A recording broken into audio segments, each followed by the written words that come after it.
Severomorsk. At the beginning of the 20th century, it was home to about 13 families of huntsmen and fishermen. Today it houses the main base of the Russian Federation's Northern Fleet. And it's not easy to get permission to visit. But we haven't come to one of the most secret cities in Russia just out of mere curiosity. I'm here to tell you about the K-21 submarine. In the spring of 1942, command of this ship was entrusted to Captain Third Rank Nikolai Lunin. This was the beginning of one of the most vivid pages in the history of the Russian Navy.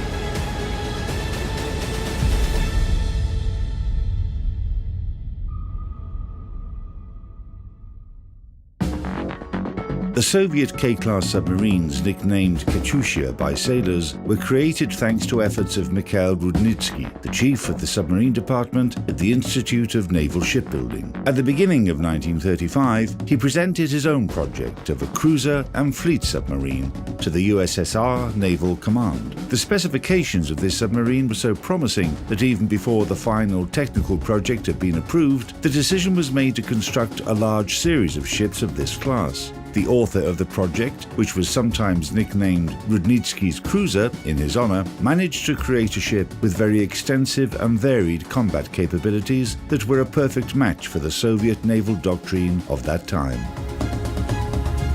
It was supposed that, in order to perform the tasks of a fleet submarine, she would stay within a specified area and patrol it. If an enemy appeared, she would let the main Allied forces know about it.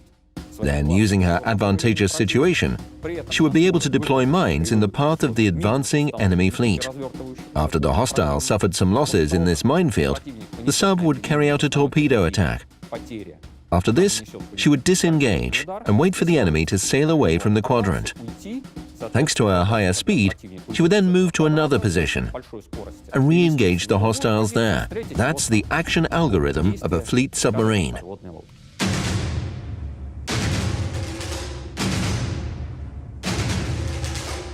Simultaneously, large submarines were to carry out cruiser missions, acting on sea communications in remote areas far from home bases and shores. The technical project of a cruiser and fleet submarine was developed and improved for a further 2 years. In December 1936, the first 3 ships were laid down in Leningrad. This series of submarines received the number 14. In the Navy, they were designated as the K-class.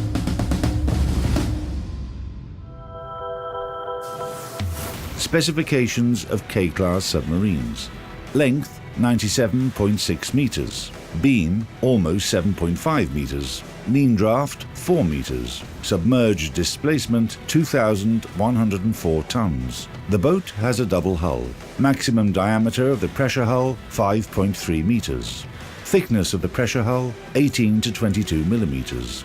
The submarine is divided into 7 compartments. The first and 7th, torpedo compartments with crew berths. The second, bow battery compartment. The officers' mess hall and 5 single cabins for the commanding officers were located on its deck. The first group of accumulator batteries was installed in the hold. The third, control room with the conning tower on top of it. The artillery magazine found its place in the compartment's hold. The fourth, aft battery compartment. The petty officers' mess hall and 24 crew bunks were on its deck. The second group of batteries was installed in the hold.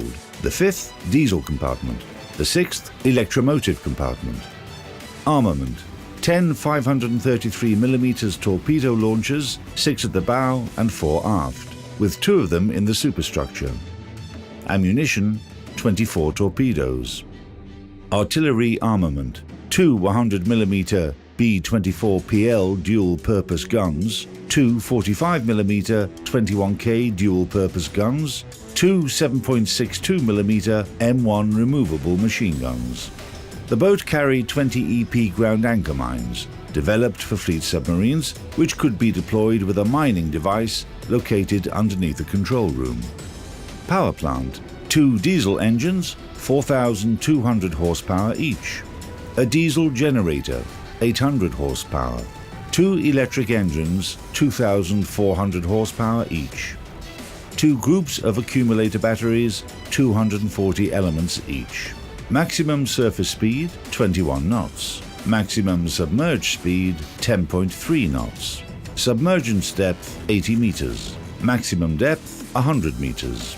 Cruising range at 10 knots, surfaced 7,500 miles, submerged 11.5 miles. Endurance 50 days, maximum time submerged 72 hours. Crew 66 people. The boat had it all: a long cruising range, high speed, powerful torpedo armament, with 10 torpedo launchers, and moreover, she could set mines. But in order for a sub to have good underwater maneuverability, you need one kind of hull shape. To make her agile on the surface, you need a slightly different hull shape. And if you plan to use the boat as an artillery platform, you need a third kind. Soviet engineers, much to their credit, managed to combine all this in one ship. However, all these advantages came at a price. And the price they paid came in the form of the overall lightening of the submarine's hull.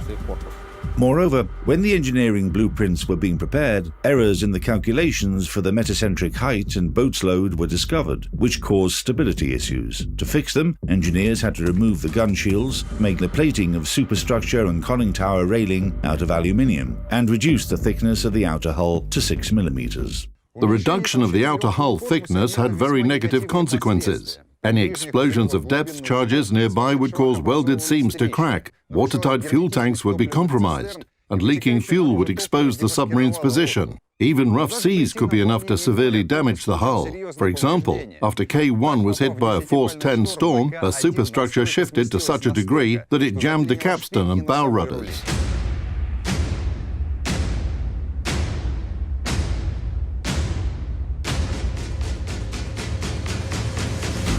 However, these individual technical drawbacks of Katyushas weren't that important compared to the shortage of prepared crews. By the end of the 1930s, the USSR hadn't managed to organize the fully fledged training of submarine officers directly in naval schools. The Navy, meanwhile, had only 2 training squads for underwater operations, which prepared commanders and specialists for submarines.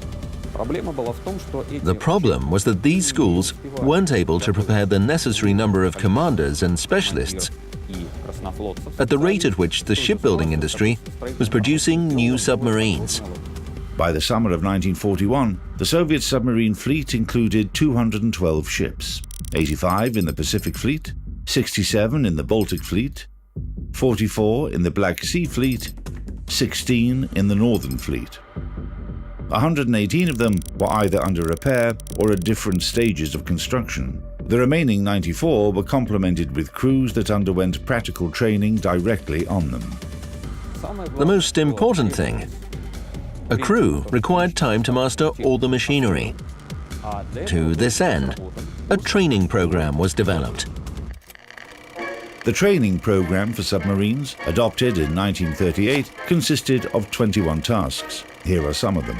Task 2, controlling a submarine when submerging, carrying out submerged maneuvers and surfacing. Task 13, attacking a ship sailing along an alternating course with torpedoes from a long initial range. Task 21, joint maneuvers of a group of submarines when evading the enemy. Ships whose crews had complemented all the tasks were considered fully combat ready. The highest certification of a submarine was to successfully complete a submerged attack against a high-speed formation of warships with anti-submarine escorts, moving along a zigzag path. The Soviet submarine fleet had very few certified subs. So the reality was that despite having a large number of boats at our disposal, only half of them, at best, were combat ready. Only 2 submarines were fully prepared for combat in the Baltic Sea, 19 in the Black Sea, and none in the Northern Fleet.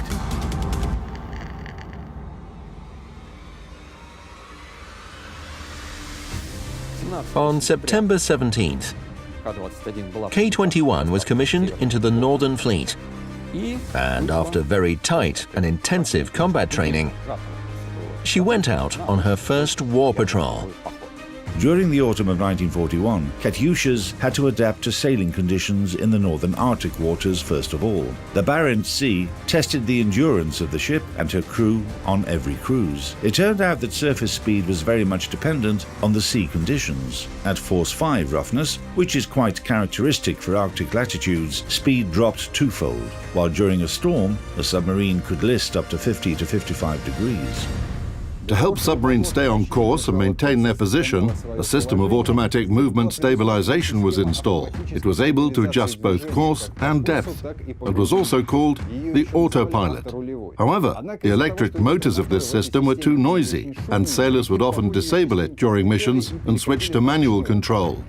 For the German troops in the far north, shipments by sea were virtually the only source of supplies. That's why these routes were the primary target of Soviet submarines throughout the war. However, the enemy didn't conduct large ocean convoys near Norwegian shores, and the K-class cruiser submarines were designed to hunt exactly for this type of convoy. Active transportation was carried out by small groups of ships with modest tonnage that sailed along the shoreline, taking cover in fjords. Often these were common motorboats and mobilized fishing vessels, and it made no practical sense to spend torpedoes on them. In September 1941, on their way back from a combat cruise, the commanding officer responsible for artillery on K2 suggested firing a blank shot from their main gun when entering the harbour, in honour of their victory. Later, this tradition was adopted by all submarines of the Northern Fleet. It's worth noting that the K-class submarines scored their first and last victory with artillery fire.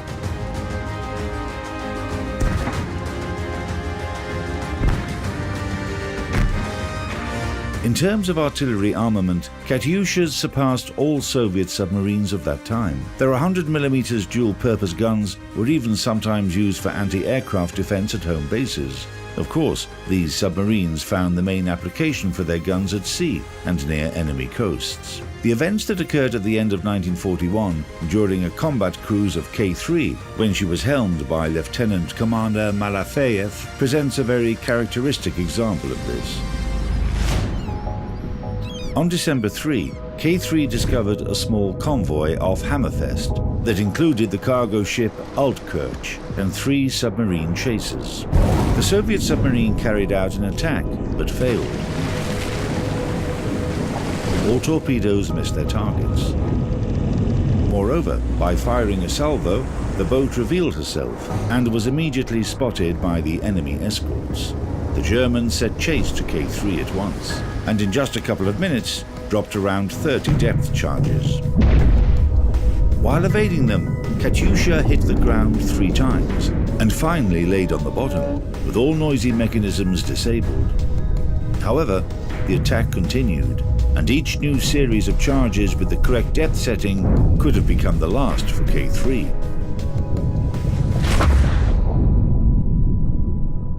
Water started gradually leaking into the pressure hull, but enabling the drainage pumps would cause too much noise. In this critical situation, the captain had one extreme measure left: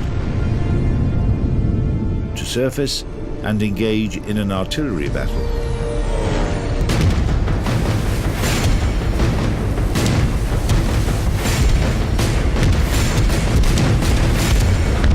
With her 5th salvo, K3 hit the aft of one of the German chasers, where the depth charges were stored. The ship went under almost instantly. The second chaser, armed only with 20mm autocannons, hurried to disengage by setting a smoke screen.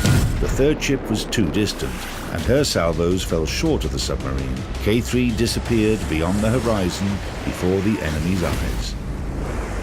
Later on, it was found out that an enemy coastal ship had hit a mine cluster deployed by the sub a week prior to those events. Thus, the first mission of K3 in the Northern Fleet turned out to be very successful.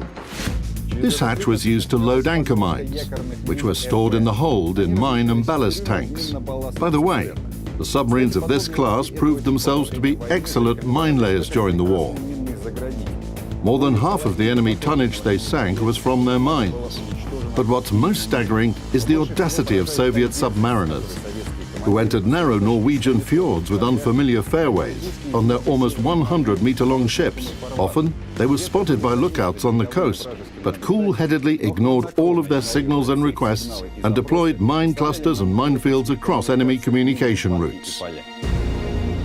Submarine K1, commanded by Captain 2nd Rank Mikhail Avgustinovich, holds the absolute record of the Northern Fleet for the number of enemy ships destroyed by mines. During the course of her service, this boat deployed 146 mines that destroyed 5 transports and 2 guard ships. What's interesting is that the number of confirmed victories of Avgustinovich surpassed the number of claimed victories, a very rare exception in the Soviet underwater fleet. Post-war studies showed that the effectiveness of submarines was often overstated. It wasn't caused by their commanders' ambitions, but rather the lack or absence of resources and means to verify the results of an attack. When newspapers or radio informed people of the victories of the Soviet submariners, they didn't require verification anymore.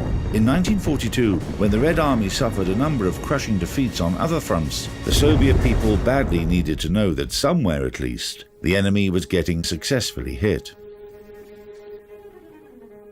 Герой Советского Союза Лунин обычно не ждет врага, а сам ищет его. Лодка пробралась к вражеским берегам во внутренние воды врага. Торпедные атаки! Аппараты тут!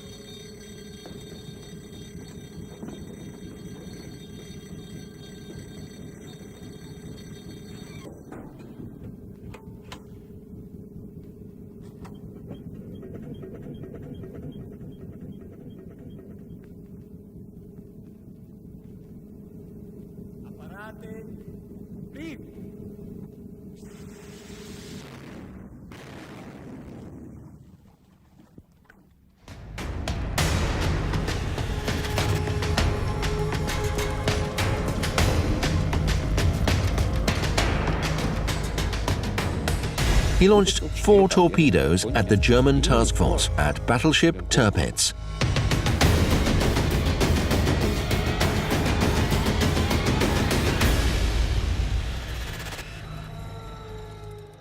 Точны советские торпеды. На рубке каждой лодки число потопленных ею фашистских кораблей.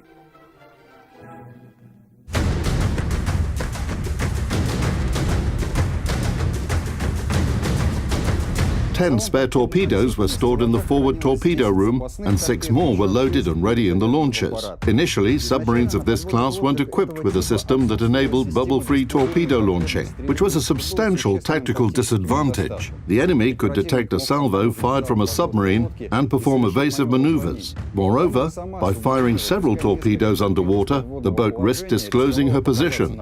For this reason, some Soviet captains fired torpedoes from the maximum effective range. On K-21, the system of bubble-free fire was installed in March 1942.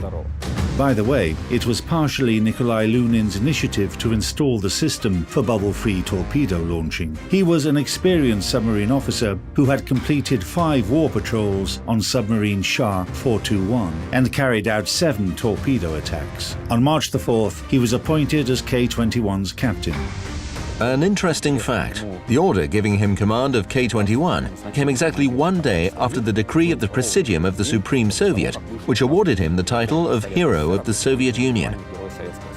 Thus, he first became a hero, and the very next day was given command of the largest and most powerful submarine in the Russian Navy.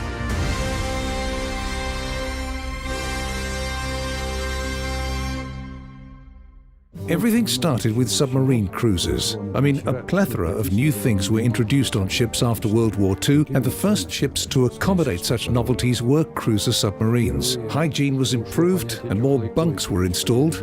Each sailor, petty officer, midshipman and officer had their own bunks. Water distillers were installed for the first time, 2 distillers, each of which was able to provide around 40 litres of distilled water per hour. The most interesting part, stall showers were installed.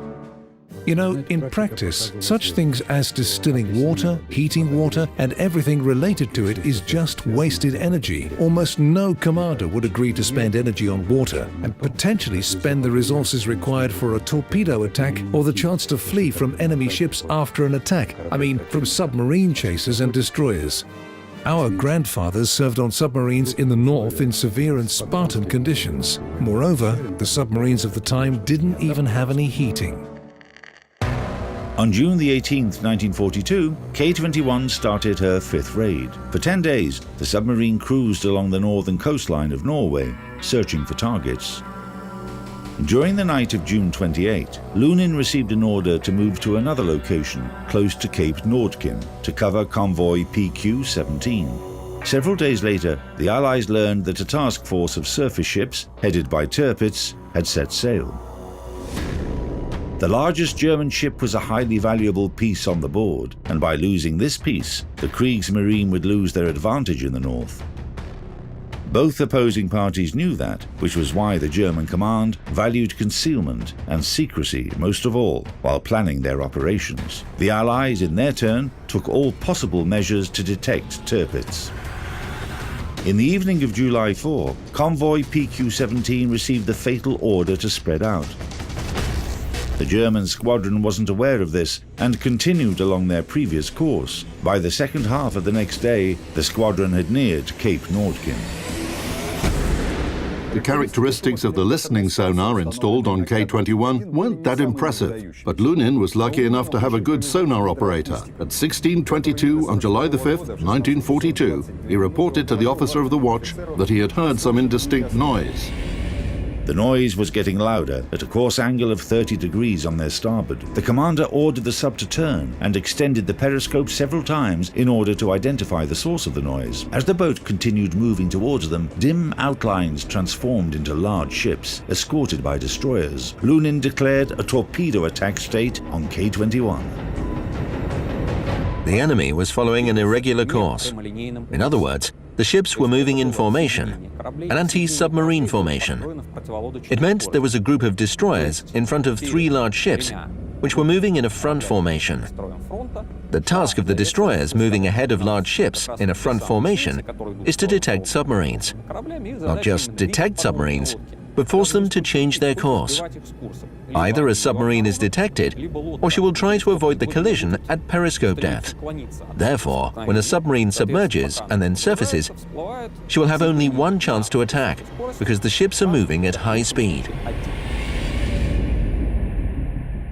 Initially, Lunin planned to attack using the bow torpedo launchers, but at 17:50, he raised the periscope and saw that the squadron had changed the course. This made a torpedo attack from the bow launchers impossible. The commander made a decision to launch the aft torpedoes. A lack of experience in attacking fast-moving targets with strong escorts, imperfect tracking devices, errors in analyzing target motion, and the risk of being revealed with an additional extension of the periscope, all these and other factors made it harder to prepare a torpedo attack. Nevertheless, Lunin made a second attempt, a risky one, to launch torpedoes at a receding target from an obtuse angle. According to his calculations, the distance was maximum but acceptable. At a particular moment, K-21 was surrounded by the escort ships and could have been detected. Lunin gathered all the data for a launch, extended the periscope, and waited for the target to enter the computed zone. The parameters he had indicated that the attack would be successful. He launched 4 torpedoes at the German task force, at battleship Tirpitz.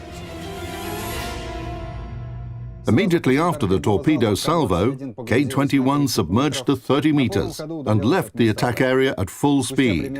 Approximately an hour later, a radiogram was received at the Coastal Command HQ of the Northern Fleet.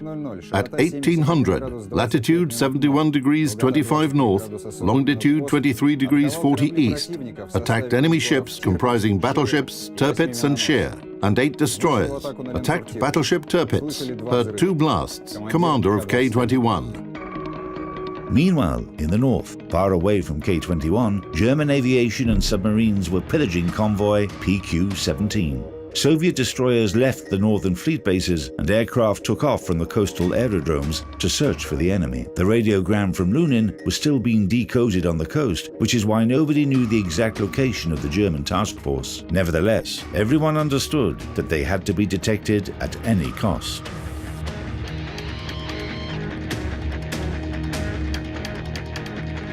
At 1916, the German squadron was detected by the crew of the Il-4 airplane from the 2nd Guards Composite Air Regiment. Severe weather conditions obstructed the flight. Low clouds and fog made it almost impossible to detect the enemy ships.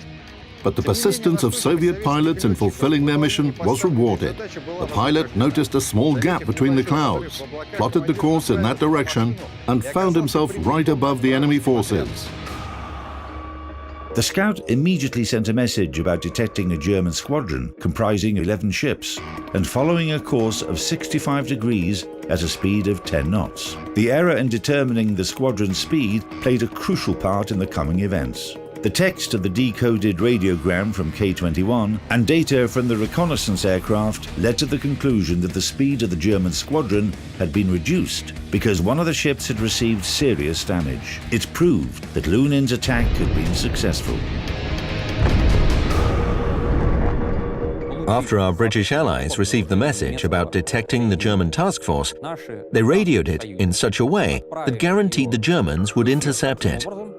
And they did intercept the message in 2 hours and decoded it. The message was decoded both by the task force and on the mainland. The German command saw the message as a reason to abort the operation. That message had basically eliminated the secrecy that was the top priority of the German command. They realized that they had been discovered. Moreover, there were messages from aviation and submarines stating that the convoy had been dispersed and was being successfully destroyed by aviation and submarine forces. So the capital ships had nothing to do there. In the evening of July 8, the Soviet Information Bureau transmitted a message saying that the submarine under the command of Captain 2nd Rank Nikolai Lunin had scored 2 torpedo hits on German battleship Tirpitz. The news about the torpedo attack on the largest German ship was published not only in the main Soviet papers, but a corresponding note was also released in the foreign press. This was why, the following day, when K-21 arrived at the base, the whole world was already aware of the heroic deed of the submarine and her commander. By the fall of 1942, after the events of the 5th raid had been reviewed in detail, Nikolai Lunin and his submarine K-21 were decorated with the Order of the Red Banner. Over time, that attack had created a plethora of speculations and assumptions, and finally became a legend that still causes many arguments. It's all clear from the historical perspective. The specific facts, which are now available to everyone who's eager to study them, undeniably suggest that the attack took place, but that it was unsuccessful. However, the attack itself was a heroic deed in any case. Lunin did everything he could, and everything he had been taught. The first torpedo attack failed, but he still took a risk and attempted a second attack. That was the first and only attack by our submarines on large enemy surface ships.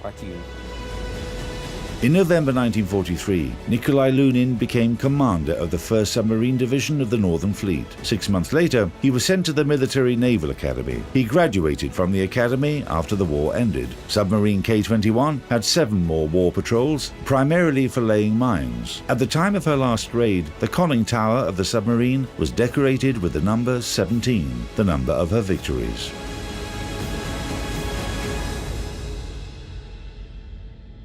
As a matter of fact, the combat cruises of submarine K-21 ended on April 12, 1944. She required mid-life repairs, and after being docked, she didn't take part in any further military actions until the end of the war. That might have saved the life of the submarine and her crew, because she was the only submarine out of 6 boats of her class that survived the war.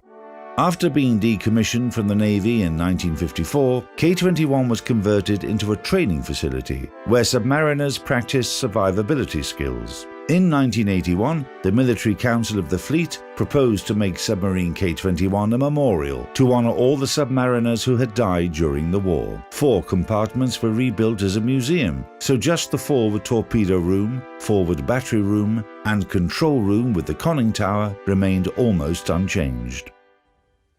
The victories of submariners from the Northern Fleet are sacred to me, no matter what anyone says.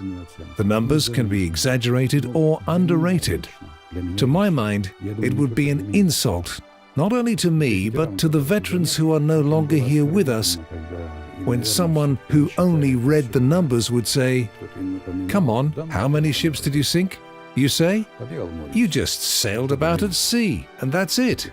In wartime, huh? In the conditions of the North, a patrol by any submarine is already a heroic deed because their crews always left the base with a one-way ticket. They never knew whether they would return or not.